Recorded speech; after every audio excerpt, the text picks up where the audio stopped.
여호와 이름에 합당한 영광을 돌리며 거룩한 옷을 입고 여호와께 경배할지어다.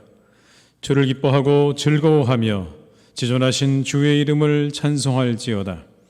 하나님은 영이시니 예배하는 자가 영과 진리로 예배할지니라. 아멘.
성시교독은 84번입니다.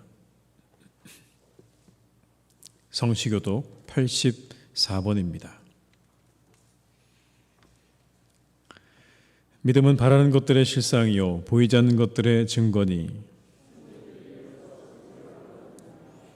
믿음으로 모든 세계가 하나님의 말씀으로 지어진 줄을 우리가 아나니 믿음으로 아벨은 가인보다 더 나은 제사를 하나님께 드림으로 의로운 자라 하시는 증거를 얻었으니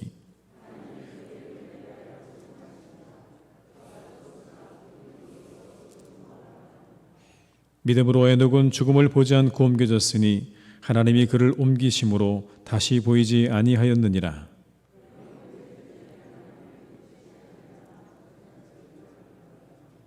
믿음이 없이는 하나님을 기쁘시게 하지 못하나니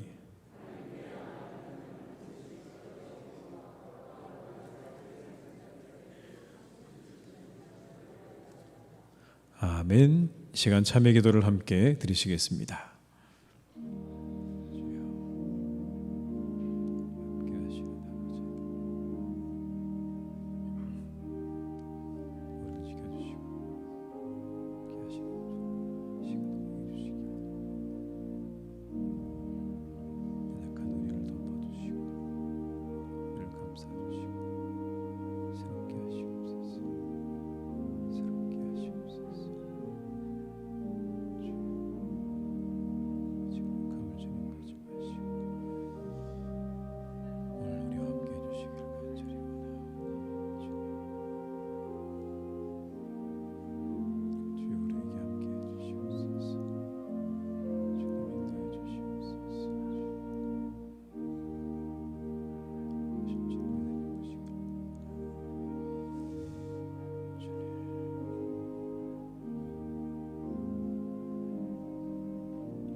악인은 그의 길을, 불의한 자는 그의 생각을 버리고 여호와께로 돌아오라.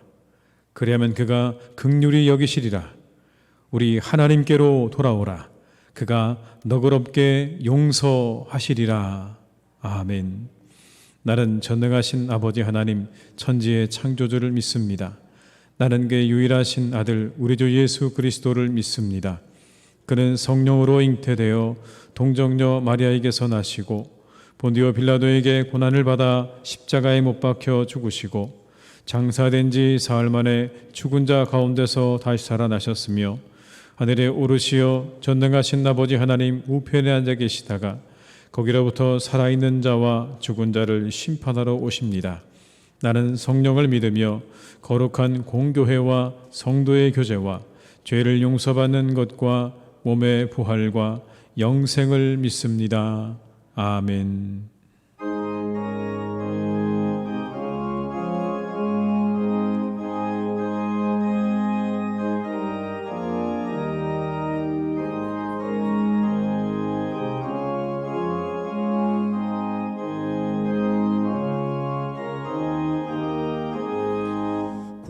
주 예수 의지하며 심히 기쁜 일일세 영생 허락 받았으니 의심하주 없도다.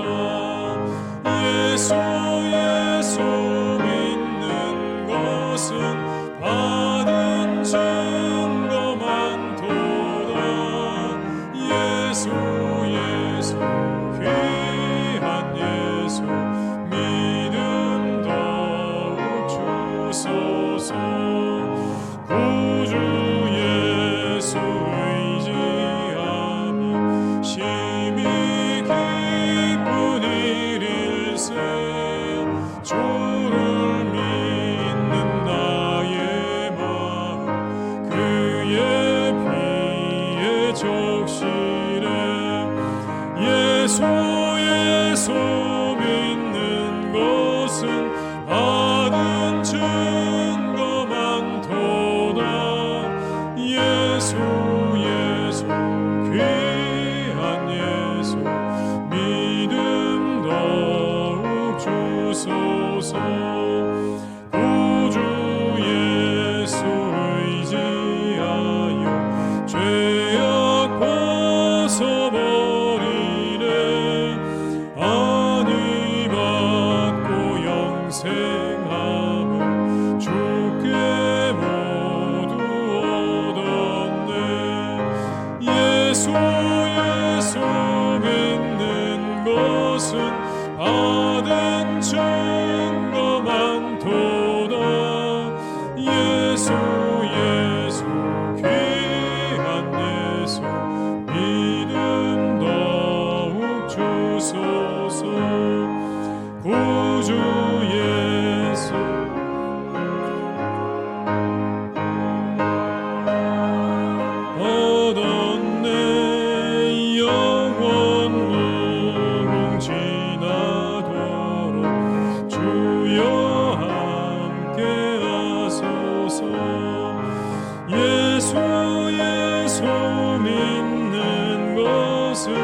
받은 증거 많도다.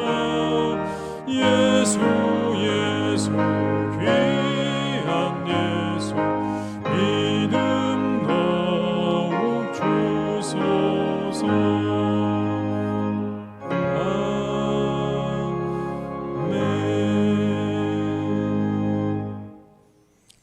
오늘 거룩한 날 우리에게 주신 하나님의 말씀은 히브리서 11장 13절로 16절의 말씀입니다. 신약성경 365면에 기록되어 있는 히브리서 11장 13절로 16절의 말씀입니다.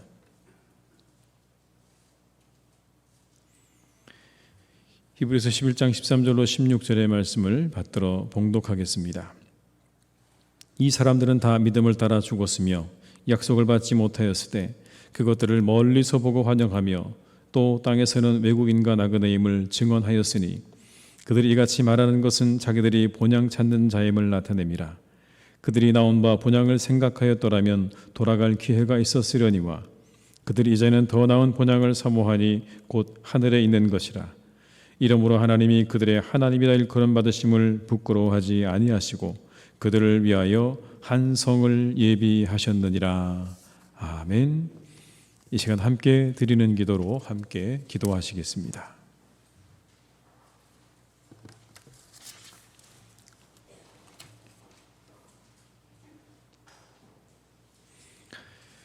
거룩하신 우리 주 하나님, 이렇게 복되고 아름다운 주일을 허락하여 주심에 감사를 드립니다.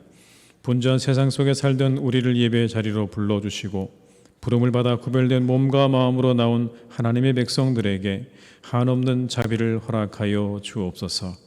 하나님 아버지, 우리를 구원하여 주옵소서. 우리는 다른 사람들을 바라보며 빌라도 같은 사람, 군중 같은 사람, 바리새인들과 대제사장들 같은 사람이라고 손가락질 때가 있습니다. 그러나 우리의 모습이 이들의 모습과 다르지 않사오니 우리를 불쌍히 여겨 주옵소서. 연약함으로 진실과 진리를 외면하고 무지하여 내가 무엇을 하는지조차 알지 못해 맹목적으로 행하는 우리를 구원하여 주옵소서. 무지하고 연약한 우리를 위하여 귀한 아들을 내어주신 십자가의 사랑으로 새롭게 변화받는 성도 되게 하옵소서. 하나님 아버지, 삶의 한 절이라도 주님을 닮게 하옵소서. 우리에게 보여주신 십자가의 생을 바라보게 하옵소서. 세상을 살리는 힘과 능력이 예수 그리스도의 희생과 사랑에 있음을 깨닫고 기억함으로 그 희생과 사랑에 동참하게 하옵소서. 고귀한 가치로 세상을 살리고 우리의 교회를 살리고 우리의 가정을 살리는 귀한 복의 사람들 되게 하옵소서. 우리가 살아가는 삶의 한 절이라도 주님을 닮게 하옵소서. 그 좁은 길을 걸으며 주님의 크심을 알게 하옵소서. 하나님 아버지, 코로나19를 소멸시켜 주옵소서. 코로나19 확진자의 수가 급증하여 고통받는 우리나라와 온 세계를 긍휼히 여겨주시기를 기도합니다. 백신 공급과 접종 과정이 원활하게 이루어지게 하시고 치료제가 속히 상용화되어 모두가 안정을 찾게 하옵소서. 이를 위해서는 의료진들과 공무원들을 기억하여 주시고 코로나19로 힘들어하는 환자와 유가족들에게 치유와 위로를 허락하여 주옵소서. 이제는 코로나와 함께 살아갈 수 있는 지혜도 허락하여 주옵소서. 어려운 상황 속에 백신과 치료제 개발을 위해 수고하는 사람들에게 하늘의 지혜를 허락하여 주옵소서. 하나님 아버지, 우리 교회를 사용하여 주옵소서. 하나님 나라와 의를 구하는 교회 되게 하옵소서. 빛과 소금이 되는 교회 되게 하옵소서. 온 세상에 복음을 전하는 교회 되게 하옵소서. 그리스도 안에 더욱 하나 되어 큰 부흥을 경험하는 교회 되게 하옵소서. 교회에 오는 자마다 주님의 구원을 경험하게 하시고 주님의 지혜를 얻게 하시고 주님의 은혜 속에 살아나게 하옵소서. 우리 교회를 축복하여 주셔서 몸과 마음이 상한 영혼들이 기적을 체험하고 하나님께 영광을 돌리게 하옵소서. 하나님 아버지, 공동회를 선하게 인도하여 주심에 감사를 드립니다. 하나님의 나라와 의를 생각하는 공동의회가 은혜 가운데 잘 마쳤습니다. 교회를 바르게 세우는 것에 마음과 생각이 하나 되게 하옵소서. 진리의 성령께서 인도해 주신 대로 남은 절차도 매끄럽게 진행되어 하나님께 영광 올리게 하옵소서. 영과 진리로 예배드리는 이 시간, 하나님께 영광 돌리는 예배, 그리스도의 능력이 임하는 예배, 새로운 피조물로 변화받는 예배 되게 하옵소서. 예수님의 이름으로 기도드립니다. 아멘.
아멘.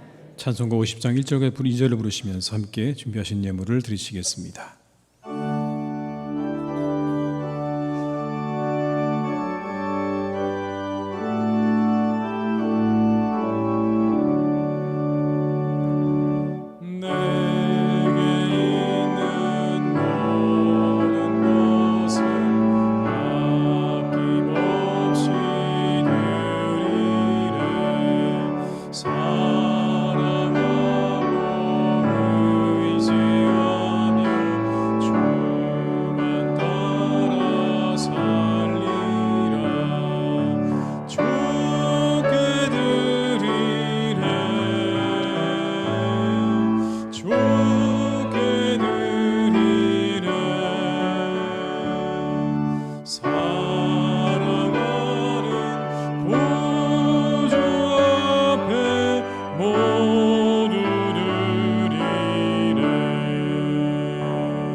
하나님 아버지 감사드립니다. 오늘까지 함께 하신 하나님의 은혜에 감사드립니다. 논밭에 우곡백과를 허락하시고 한가의 추석도 맞게 하시니 감사드립니다. 비록 힘든 시간이지만 우리의 삶에도 열매를 허락하신 하나님, 그렇게 베푸신 은혜에 감사드리며 오늘도 주님 앞에 믿음으로 예물을 드립니다. 기쁘게 받아 주시옵소서. 11조로 감사 헌금으로 선교를 위해, 이웃을 위해, 그리고 주일 헌금으로 드립니다. 기쁘게 받으시고 한없는 은혜를 성도들의 가정과 일터와 우리 교회 위에 내려 주시옵소서. 하루하루가 하나님 주신 은혜로 충만케 하시고 형통케 하시는 은혜를 베풀어 주시기를 간절히 원합니다. 우리 성도들의 영혼이 강건하며 범사가 잘 되는 은혜를 내려 주옵소서. 하나님 아버지, 이 예물이 하나님 나라와 복음 전파를 위하여 귀하게 쓰여지기를 간구합니다.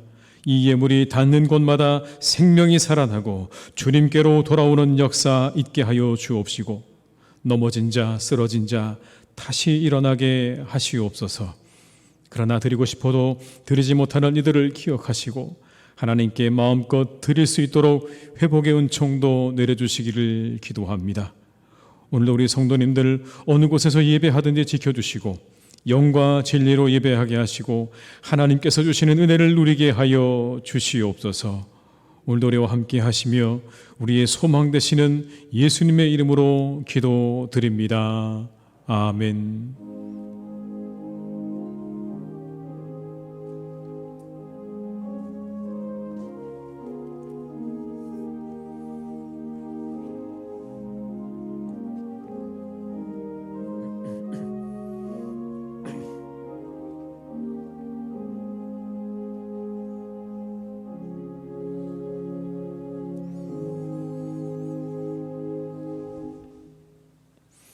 교회 소식을 말씀드리겠습니다. 교회를 위해서 계속 기도해 주시기 바랍니다.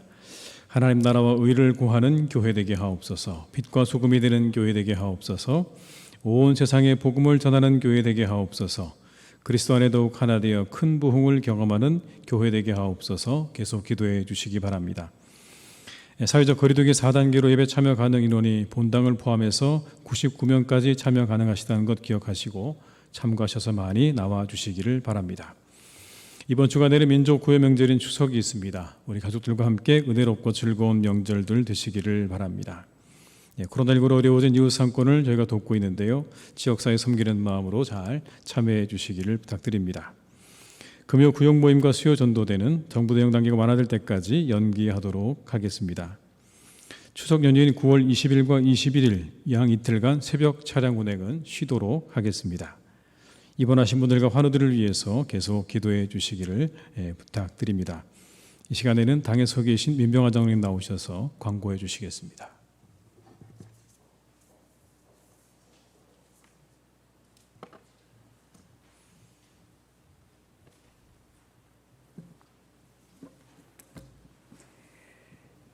(2021년 9월 12일) 코로나19의 어려운 상황에서도 박태웅 담임 목사 위임 청빙 결의권으로 개최된 공동의회가 교회를 사랑하시고 또 교회가 앞으로 나갈 수 있기를 간곡히 바라는 성도들의 협조와 복잡하지만 기다림의 인내로 함께해 주셔서 은혜 가운데 무사히 마칠 수 있게 인도해 주신 하나님께 영광을 올려드리고 성도님들께 당회를 대표해 감사를 드립니다.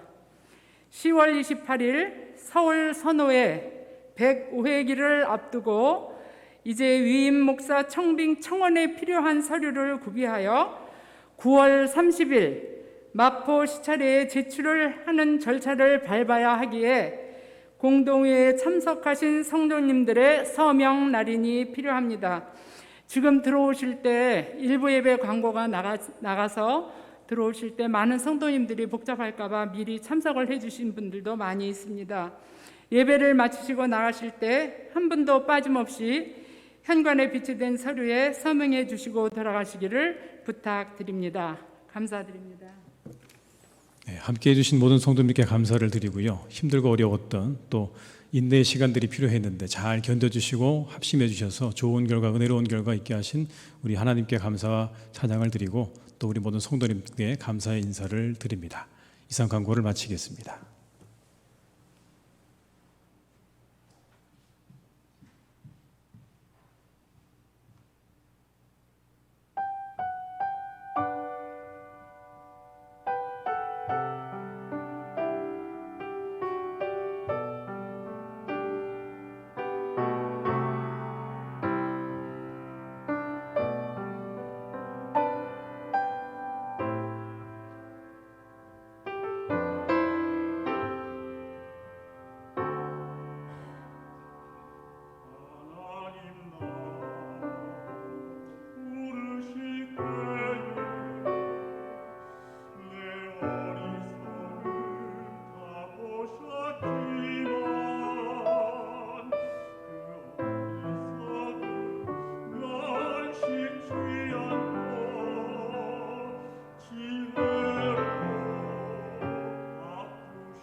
아멘. 은혜로운 찬양 감사드립니다. 우리 한번 서로 인사하고 시작하실까요? 한 주간 잘 지내셨습니까? 이렇게요. 네, 반갑습니다. 지난 주간에 공동회가 은혜 가운데 잘 마쳤습니다. 그 시간 통해 제가 한 가지 은혜를 받은 것은 우리 교우들이 이렇게 교회를 사랑하시는구나 였습니다. 정말 교회를 향한 그런 간절한 사랑과 기도가 얼마나 크고 얼마나 참 대단한지 제가 느낄 수 있었던 그런 시간이었습니다. 더불어 부족하고 부족한 사람에게 보여주신 성도님들의 신뢰와 사랑에 보답하는 마음으로 더욱 잘 감당하도록 그렇게 하겠습니다. 앞으로도 많은 기도를 부탁드립니다. 이 시간을 빌어 다시 한번 감사의 인사를 드립니다. 금주에는 민주 고유의 명절인 추석이 있죠. 내일 모레가 추석입니다. 각자 다 고향을 흩어져서 우리가 함께 부모님의 집을 방문하고 그 안에서 교제와 기쁨을 나누는 그런 시간들이 있는데요. 참 코로나로 인해서 우리가 모이는 게 쉽지는 않지만 우리 교우들께서 가시는 곳마다 흩어지시는 자리마다 기쁨과 그리고 은혜가 충만한 그런 자리가 되시기를 다시 한번 주님의 이름으로 축원합니다. 본향하면 떠오르는 동물이 하나 있습니다. 연어라는 동물이죠. 연어. 물고기죠. 우리가 잘 아는 것처럼 민물에서 태어나 자랍니다. 그러다 좀 자라고 되면 이제 바다로 헤엄쳐 갑니다. 그렇게 바다에서 3, 4년 정도를 자라고 난 다음에 마지막으로 산란을 위해서 다시 자신이 태어난 그곳으로 거슬러 올라오는 게 연어 아닙니까? 근데 여러분 얼마나 놀랍습니까? 그 넓은 바다를 헤엄치고 다니다가 마지막 산란과 마지막을 내가 태어난 곳에서 마쳐야 된다는 그런 마음을 가지고 있는 것도 대단하고 더욱더 놀랍고 신비한 건 그것을 찾아오는 게 정말 얼마나 신비한지요.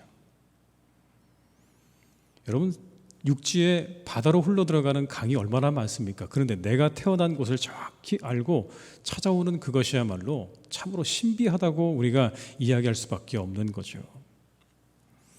많은 사람들이 연구를 했는데 그 연구 결과 가운데 가장 유력한 건 이거라고 합니다. 냄새를 맡고 찾아오는 거라고 합니다. 자기가 태어난 곳에 냄새를 맡고 그 강을 따라서 올라가는 그런 습성이 있다는 거죠. 참 신비합니다. 그런데 우리에게도 여러분 이와 같은 본향을 찾는 습성이 있지 않을까요? 본향으로 가고 싶은 마음, 본향을 찾는 그러한 모습들이 있는 거죠. 여기 여러분 이런 시가 있습니다. 한번 제가 읽어드리겠습니다. 내 고향 남쪽 바다 그 파란 물 눈에 보이네. 꿈엔들 잊으리요 그 잔잔한 고향 바다. 지금도 그 물새들 나르리 가고파라 가고파. 어린 쟤같이 놀던 그 동무들 그리워라. 어디 간들 잊으리요 그 뛰놀던 고향 동무. 오늘은 다 무얼 하는고 보고파라 보고파. 그 물새 그 동무들 고향에 다 있는데 나는 왜 어이타가 떠나 살게 되었는고. 온갖 것 다 뿌리치고 돌아갈까 돌아가. 가서 한데 어울려 옛날같이 살고지라. 내 마음 색동옷 입혀 웃고 지내고저. 그날 그 눈물 없던 때를 찾아가자 찾아가. 이은상 선생의 가고파라고 하는 시입니다. 그 일부죠 여러분. 고향을 그리는 시인의 마음이 그대로 전해져 오지 않으십니까? 그 고향의 아름다운 풍경과 함께 뛰어놀던 그 동무들과 그 시간으로 다시 돌아가고 싶은 그 시인의 그 마음. 그곳에서 모든 것 다 잊고 다시 살아가고 싶은 그 시인의 마음을 우리가 그대로 느낄 수 있습니다. 우리가 이 시를 읽는 가운데 우리 마음에도 비슷한 마음이 일어나지 않으십니까? 공감이 일어나시죠? 본향 찾는 마음이 우리 모두에게 다 있다고 하는 증거입니다. 우리도 그렇게 본향으로 가고 싶은, 고향으로 돌아가고 싶은 그런 마음들이 우리 모두에게 다 있는 것이죠. 오늘 말씀에도 아브라함과 사라를 가리켜 이렇게 말합니다. 그들은 본향 찾는 자였다라고 말씀합니다. 본향 찾는 자였다. 13절과 14절의 말씀을 포준 세번역으로 제가 읽어드립니다. 이들은 모두 믿음으로 살다가 죽었습니다. 그들은 약속된 것을 받지는 못하였지만 그것을 멀리 바라보고 즐거워하였으며 땅 위에서는 손과 나그네로 있다는 것을 인정하였습니다. 그들은 그렇게 말함으로써 자기네가 본향을 찾고 있다는 것을 분명히 밝혔습니다. 아브라함과 사라가 떠나온 곳을 생각했다면 다시 돌아갈 기회가 있었습니다. 자신들이 떠나온 고향으로 돌아갈 기회가 있었지만 그들은 이제 그곳으로 돌아가지 않습니다. 그리고 그들은 더 나은 본향을 향해 가고 있다. 더 나은 본향을 찾아서 그들은 가고 있다고 말씀하죠. 그 본향이 어디입니까? 성경은 말씀합니다. 그 본향은 하늘에 있는 것이다. 그들도 찾았고 이제 우리도 찾고 있는 그 본향은 이 땅에 있는 것이 아니라 저 하늘에 있다고 우리에게 분명하게 말씀하고 있죠. 우리 모두 다 본향을 찾는 사람들인 줄로 믿습니다.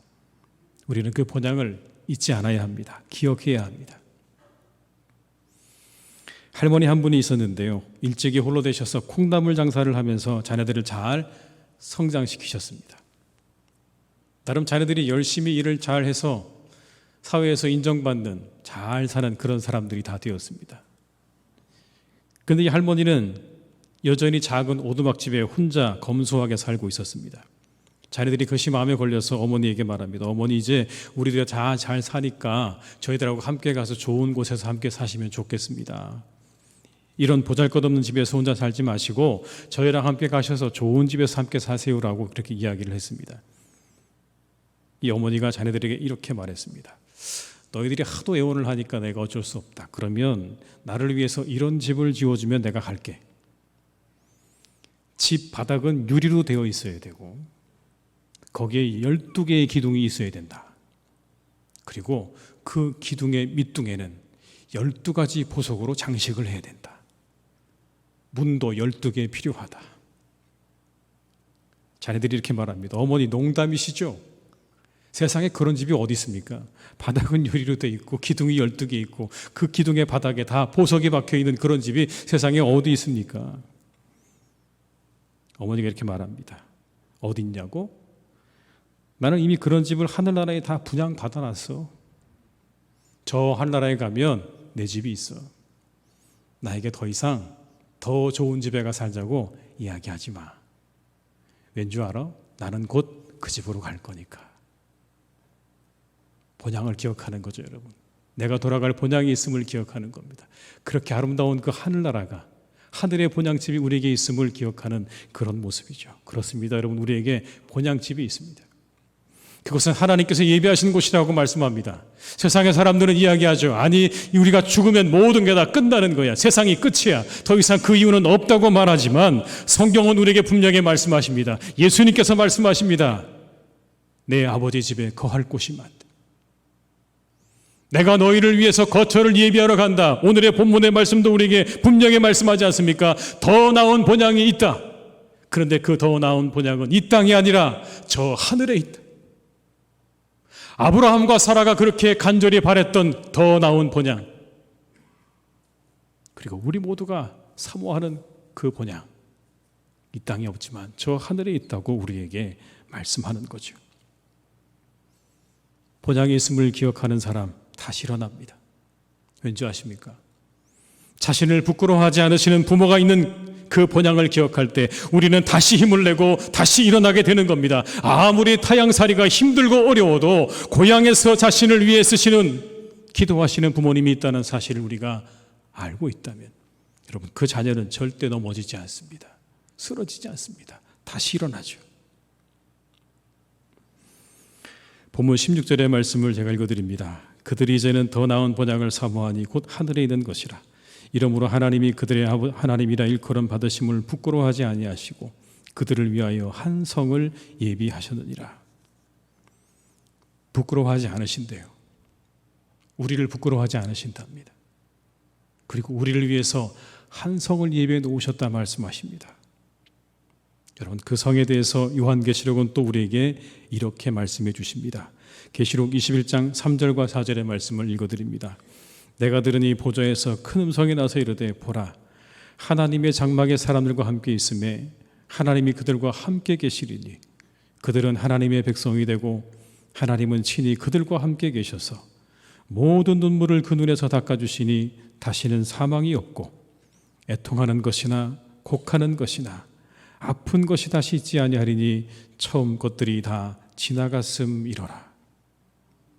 하나님이 함께 해주신다고 말씀하십니다.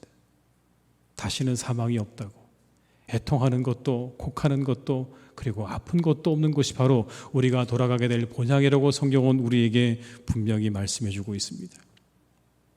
이어지는 7절은 또 우리에게 이렇게 증언합니다. 나는 그의 하나님이 되고 그는 내 아들이 되리라. 나는 그의 하나님이 되고 그는 내 아들이 되리라. 그 본향집에 들어오는 모든 이들을 자신의 자녀 삼아 주시겠다고, 자녀로 받아주시겠다고 우리에게 약속하고 계십니다.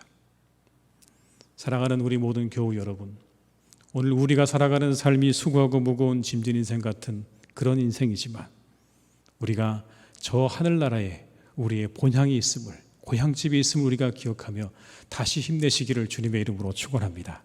다시 일어나시기를 바랍니다. 그 하늘집을 바라보면서 우리가 힘차게 날마다 우리의 삶을 살아가시는 복된 삶이 되시기를 주님의 이름으로 축원합니다. 본향을 향하는 사람의 초점은요, 늘 본향에 있습니다.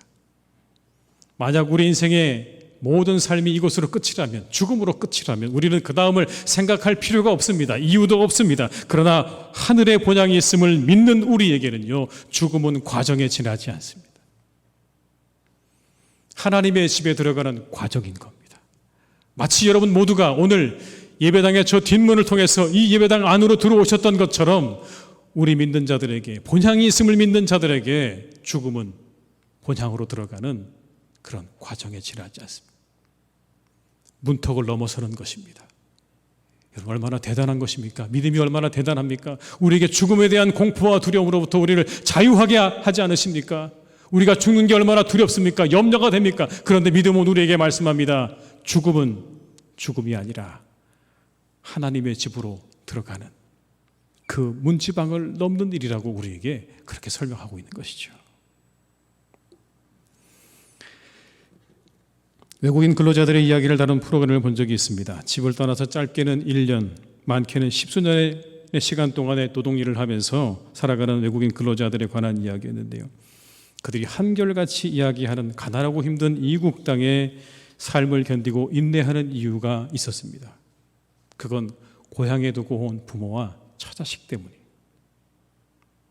그 땅에 두고 온 부모와 처자식과 더 나은 미래를 살기 위해서 이 땅의 모든 수고와 고생을 다 감당하고 있다는 것이죠. 여러분, 그래서 그들은요, 열심히 애쓰고 수고하지만 그게 모두 다 과정입니다. 언젠가 그들은 바라봅니다. 언제를 바라보자면 자신이 이 땅에서 정말 열심히 일해서 수고한 것을 다 가지고 금이 환영할 그날을 바라보면서 열심히 일을 하더라는 거예요. 오늘을 열심히 살아가지만 그들은 그때를 바라보고 있습니다. 그 땅을 바라보고 있는 겁니다. 자신의 고향 땅을 보고 있는 것이고 언젠가 돌아갈 그때를 바라보면서 열심히 그렇게 일을 감당하는 거죠. 본향을 향하는 자의 초점은 본향에 있는 겁니다. 우리 살아가는 교우들 어디를 바라보고 계십니까? 우리가 본향에 우리의 눈을 두고 마음을 두고 살아갈 수 있기를 주님의 이름으로 축복합니다. 다산 정약용 선생의 유배지에서 보낸 편지라는 책이 있는데 그 책에는요, 자신의 아들들에게 보낸 글들이 있습니다. 그 가운데 이런 내용이 나옵니다. 슬프고 통탄스럽다. 임금을 도와 백성을 위해 정성으로 일하고자 했는데 머나먼 곳으로 유배를 떠나오게 되었구나. 무엇보다도 너희들이 걱정이다. 이제 막 19이 된 큰아들 학연, 총명하지만 아직 배울 것이 많고 나의 빈자리를 너무 무겁게 여길까 염려된다. 학연보다 3살 어린 둘째 아들 학유, 제대로 이끌어줄 스승을 구하지 못했다. 해가 갈수록 자식들의 뼈가 굳어져 아비의 말을 잘 듣지 않지만 내가 달리 무엇을 할 수 있겠느냐. 붓을 들어 편지를 쓸 밖에. 두 아들을 향한 아버지의 마음이 느껴지십니까? 먼 곳에 떨어져서 그 아들을 염려하고 그 아들들의 미래를 생각하고 있는 아버지의 그 절절한 마음이 여러분 느껴지지 않으십니까? 비록 먼 곳에 유배의 삶을 살고 있지만 아들들을 향한 그 아버지의 마음을 우리는 그대로 느낄 수 있습니다.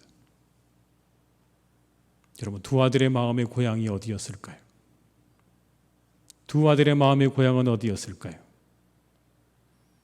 저는 그가 그렇게 유배지에서 자신의 자녀들에게 보낸 편지를 읽는 가운데 한 가지, 적어도 그 사랑하는 자녀들 두 아들들의 마음의 고향은 멀리 떨어져 있는 그 아버지의 마음이었을 것이라고 생각이 들었습니다. 그 아버지의 마음이 그들의 영혼의 고향이었겠구나. 그 마음의 고향이었겠구나. 여러분, 그렇습니다. 우리 마음의 고향은요, 부모님이죠. 우리 마음의 고향은 부모님입니다. 언제나 푸근하게 맞아주시는 부모님이 우리 마음의 고향입니다. 우리 영원한 고향입니다. 탕자의 비유를 생각해 보십시오. 모든 걸 다 허비하고 돼지의 지엄열매로 연명하는 처지에 탕자에게 떠오른 건 아버지였습니다. 내 아버지 집에 돌아가면 먹을 것이 있는데, 그 집에서는 품꾼들도 부유하게 풍요롭게 먹고 사는데 내가 왜 여기서 이러고 있을까? 그리고 그는 아버지에게로 돌아갑니다. 부모님이 우리 마음의 고향이죠. 우리의 삶 속에 새겨진 부모님의 말씀은 집을 떠나 있지만 언제나 우리 마음에 있어 우리를 이끌어 주시지 않습니까? 아마 우리의 모두의 마음 가운데 적어도 하나 정도는 부모님이 내게 남겨주셨던, 내 귀에 못이 박히도록 들려주셨던 그런 말씀 여러분 있지 않으십니까? 예를 들면 이런 거죠. 내가 태어나줘서 정말 고맙다. 사이좋게 잘 지내야 한다. 남의 눈에 피눈물 흘리게 하면 안 된다. 빚보증 서지 마라. 우리들에게 그렇게 부모님들이 하신 말씀들을 자리하고 있어요. 그 말씀들이 우리를 붙잡아 주죠. 하늘 본향에 마음을 두고 살아간다고 하는 것, 여러분, 이런 것 아닐까요? 하늘 아버지에게 마음을 두고 살아가는 것 말입니다. 그곳에 계시는 우리의 하늘 아버지에게 우리의 마음을 두고 살아가는 겁니다. 여러분, 그렇게 생각하고 나니까 성경이 좀 다르게 보이더라고요. 말씀을 준비하는 가운데 이 성경이 뭐냐라고 물으면 하나님 말씀이죠. 분명히 하나님 말씀입니다. 그런데 저 하늘에 본향을 둔 사람, 그래서 하늘 아버지를 내 아버지로 그렇게 섬기고 믿고 살아가는 사람에게 이 성경은요, 저는 하늘에서부터 온 편지라고 보여지더라는 것. 하늘에서부터 온 편지. 고향으로부터 온 아버지의 편지. 잘 지내고 있냐? 밥은 잘 먹고 다니냐? 힘들어도 잘 견뎌야 한다, 이겨야 한다. 힘들면 연락해라. 그리고 정말 힘들면 돌아와도 괜찮다. 그런 그 아버지의 편지. 고향에서 내게로 날라온 어머니의 그 편지. 여러분, 성경이 그런 건 아닐까요? 우리를 향한 사랑의 마음을 한껏 담은 하늘아버지의 편지가 이 성경 말씀이 아니겠습니까? 한평생 잘 살기를 바라시는 하늘아버지의 진심이 담겨진 편지. 이 땅에 있는 하나님의 자녀들이 잘 살기 원하는 마음으로 우리에게 그렇게 써 보내주신 편지. 그곳에 우리의 마음을 두고 살아가시기 바랍니다. 육신의 부모가 한평생 인생을 살면서 본인이 느끼고 깨달은 한마디의 말을 붙잡는 것도 우리에게 유익이 된다면, 하늘아버지께서 우리에게 보내신 편지에 우리의 마음을 두고 살아간다면 얼마나 큰 유익이 되겠습니까? 그곳에 여러분의 마음을, 우리의 마음을 두고 살아갈 수 있기를 주님의 이름으로 축복합니다. 제가 여러분에게 다른 것을 약속드릴 수는 없습니다. 약속드릴 만한 그런 것도 없고요, 능력도 없고요, 약속을 드릴 수 없는데, 한 가지 제가 여러분에게 확실하게 약속드릴 수 있는 건, 그렇게 하늘로부터 온 편지, 하늘아버지 이 편지에 마음을 두고 살아가는 사람의 인생은 잘 될 것입니다. 잘 될 줄로 믿습니다. 우리 서로 한번 인사 한번 하실까요? 잘 되실 겁니다. 이렇게요. 잘 되실 겁니다. 잘 되실 겁니다. 잘 되실 거예요. 여러분 잘 되실 겁니다. 이 편지를 붙잡고 살아가는 사람 잘 되실 거예요. 그렇게 본향의 마음을 둔 사람 드러납니다. 수구초심이라고 했죠. 여우도 구 죽을 때 자기가 살던 구를 향해서 머리를 두고 죽는다는 그런 말 아닙니까? 고향에 대한 그런 마음을 이야기하기도 하는데요. 어느 곳에 마음을 두고 있느냐에 따라서 우리의 삶이 그렇게 이끌려지는 것 아닙니까? 그의 말과 눈과 행동이요, 우리가 어디에 마음을 두고 있느냐에 따라서 그렇게 이끌려지는 것입니다. 오늘 본문 아브라함과 사라를 가리켜 이렇게 말했습니다. 더 나은 본향을 향하는 사람들, 그들의 마음은 더 나은 본향을 향해 있었다. 그래서 여러분, 그들은요, 하늘로부터 오는 약속을 붙잡았어요. 하늘로부터 들려오는 소리에 귀를 기울였습니다. 그리고 하늘로부터 들려진 그 말씀에 순종했어요. 그리고 하늘의 때를 기다렸습니다. 땅에 살았지만 본향에서 들려오는 소리에 귀를 기울였어요. 하늘아버지의 소리에 귀를 기울였다고요. 그래서 75세에 자신들이 살고 있던 땅을 떠났습니다. 75세까지 없었던 자녀, 하나님께서 그들에게 밤하늘의 별처럼 바다의 모래알처럼 그렇게 많게 주겠다는 그 약속을 75세에 붙잡았습니다. 그리고 25년이라는 세월을 기다려서 첫 번째 한 아들을 얻었습니다. 그리고 하나님께서 그에게 그 아들을 바치라고 하셨을 때 그 음성에 귀를 기울이고 순종해서 그 아들을 바치러 길을 떠났습니다. 여러분, 이게 저 하늘에 더 먼 하늘의 보장에 그곳에 마음을 두고 살았던 사람의 삶의 모습입니다. 그는 결국 하나님을 드러내는 삶을 살았습니다. 그를 통해 약속하시고 이루시는 하나님이 분명하게 드러났습니다. 우리 영혼의 본향 되시는 하나님께 마음을 두었기에 가능한 일들이었습니다.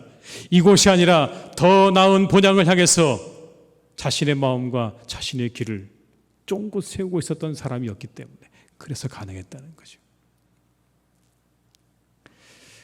어느 날 간디가 출발하는 기차에 급히 뛰어 올라탔답니다. 올라타다가 신발 한 짝이 플랫폼에 탁 떨어진 거예요. 기차가 가고 있으니까 내려서 그걸 주실 수도 없고요. 그냥 가야 되는 겁니다. 근데 그때 갑자기 간디가 이해할 수 없는 행동 하나를 하는 겁니다. 다른 사람들이 보기에 이해할 수 없는 행동이에요. 왜냐하면 그 당시는요, 굉장히 신발이 비쌌대요. 평민들도 신발을 살 수 없는 그런 시대였는데 갑자기 간디가 남은 한쪽 신발을 딱 벗더니요, 밖에다 획 던져버리더라는 겁니다. 사람들이 의아했어요. 아니, 하나도 아까운데 두 개를 다 버렸네. 그리고 묻습니다. 왜 두 개를 다 버렸어요? 라고 이렇게 물었습니다. 그러자 간디가 웃으며 말을 합니다. 어떤 가난한 사람이 신발 한 짝을 주웠다고 생각해 보세요. 그러면 그에게 신발 한 짝은 아무 소용이 없습니다. 근데 이제 내가 두 짝을 던졌으니까, 남은 한 짝을 던졌으니까 그 사람은 굉장히 기쁘지 않겠습니까? 이게 그의 대답이었습니다. 사실 이제 내게 한쪽만 남은 신발 소용없지요. 소용없는 겁니다. 내게도 한쪽밖에 없기 때문에 이것도 소용없는데 누군가 그것을 주신 사람은 얼마나 기쁠까요? 여러분, 멋지지 않습니까? 멋진 것 같아요. 남은 한쪽을 벗어 던질 수 있는 그런 마음 얼마나 멋집니까, 여러분?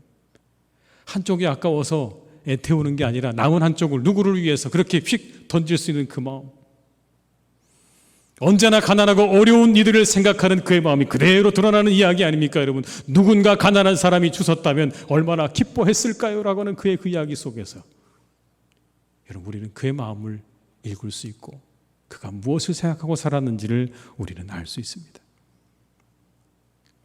어디에 마음을 두고 있는가는 드러나기 마련입니다. 하늘의 마음을 두고 살아가시기 바랍니다. 본향에 여러분의 마음을 두고 살아가시고 그 본향에 계신 하나님의 그 하나님께 여러분의 마음을 두고 살아가시는 우리 모든 성도님들 다 되시기를 주님의 이름으로 축원합니다. 그때 하나님이 드러날 것입니다. 여러분을 통해서 하나님이 드러나게 될 것이고 하나님의 사랑이 드러나게 될 것이고 하늘의 가치가 드러나게 될 것입니다. 세상의 가치가 아닌 하늘의 가치가 드러내는 그런 삶이 될 것입니다. 인내가 없는 세상 가운데 인내를 보게 될 것이고 사람들이 약속이 헌신짝처럼 버려지는 세상 가운데 약속을 붙잡는 삶의 의미를 우리를 통해서 보게 될 것이고 희생이 바보 같아진 이 세상 가운데 희생이야말로 정말 세상을 살리는 가치라는 것을 우리를 통해서 반드시 보게 될 줄 믿습니다. 저는 기도합니다. 우리 성도님들이 정말 멋진 그리스도인들이 되기를, 저 하늘에, 저 하나님의 품에 여러분의 마음과 생각을 두고 살아가서 정말 멋진 그리스도인들로 세상의 사람들에게 그렇게 사랑받고 하나님을 드러내는 복된 분들 다 되시기를 주님의 이름으로 축원합니다. 이 추석 명절에 우리에게서 하늘의 마음을 둔 사람의 향기가 드러나기를 주님의 이름으로 축원합니다. 기도하시겠습니다. 아버지 하나님, 우리는 이 땅에 살지만 우리의 본향은 하늘에 있다고 말씀하셨습니다. 그곳을 바라보는 삶이 되게 하여 주시옵소서. 우리가 이 땅을 살아가지만 이 땅이 전부인 것처럼 살지 않도록 도와주시고 그 땅을 바라보며 그 하늘집을 바라보며 본향을 바라보며 살아가는 우리 모두가 다 되게 하여 주시옵소서. 하나님, 그때 우리의 삶이 잘 될 것입니다. 우리가 형통할 것입니다. 우리의 삶이 하나님을 드러낼 것입니다. 우리가 하나님의 놀라운 은혜와 사랑을 드러내는 삶이 될 것입니다. 주님, 우리 사랑하는 성도님들의 삶을 이렇게 이끌어 주시기를 원합니다. 세상에 살지만 본향의 마음을 두고 우리의 삶을 통해 하나님이 드러나기를 소망하며 기도하는 우리 모든 성도님들의 삶이 되게 하여 주시옵소서. 아브라함과 사라처럼 그래서 하나님의 은혜를 경험하게 하시고 하나님의 놀라운 축복을 경험하는 복된 삶이 되게 하여 주시옵소서. 예수님의 이름으로 기도드립니다. 아멘.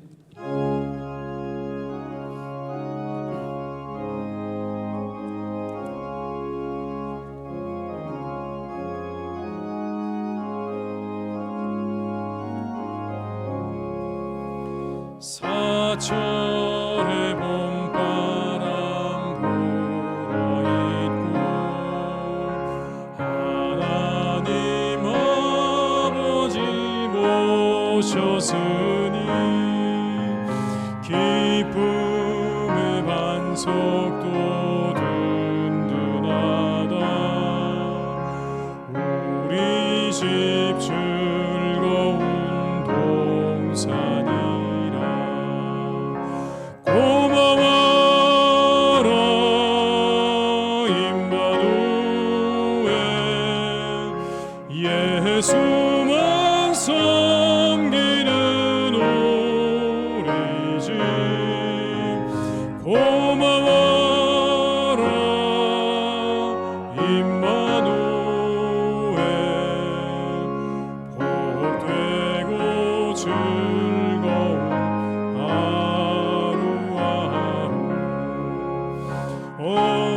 어버이요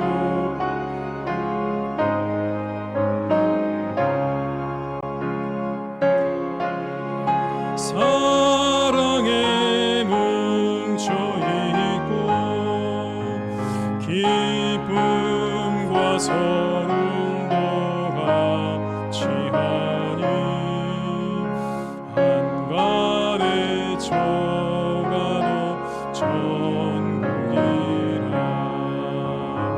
고마워라 임마누엘 예수만 섬기는 우리 집 고마워라 임마누엘 복되고 즐거운 하루하루 아침과 저녁에 수고하여 다같이 일하는 온 식구가 한상에 둘러서 먹고 마셔 여기가 우리의 낙원이라 고마워라 임마누엘 예수만 섬기는 우리 집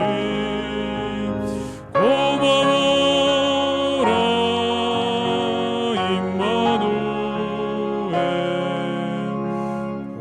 복되고 즐거운 하루하루.